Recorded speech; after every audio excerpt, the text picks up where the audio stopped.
In this video, I'll be showing you guys how you can verify your phone number on your PI network account or your Pi network account. So you can see I've logged in my account and I'm here on my profile. So to verify your phone number, all you need to do is just tap on the verify. You can see I need to update or verify my phone number. So this is how you verify a number on PI network or Pi network.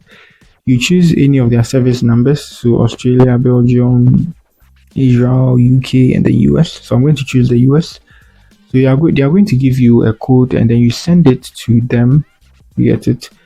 So here I'm choosing US. You can go for Israel.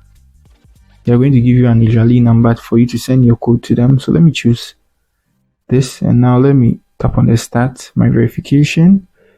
So you can read what's on the screen here. So let's open the SMS. So I choose this and I come here once.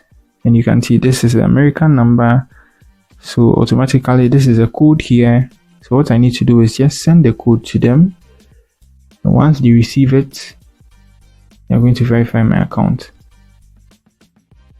So you can see it's not going through because I don't have airtime. I need to have airtime because it's a foreign number before I can send such SMS to. So that's it. So you'll be sending the code with the number you registered with your PI or your Pi network account. So once you send it to them, they're going to validate it estimation something. So once you send it to them, automatically they're going to just check your account and then verify your phone number. So for the video, in my next video, I'm going to show you guys how you can verify your email address as well. So I'll be showing you guys how you can do your verifications here, and then my next one will be on how you can verify your documents and your IDs. So if you're new here, try to give this video a like and then subscribe to my channel. Peace.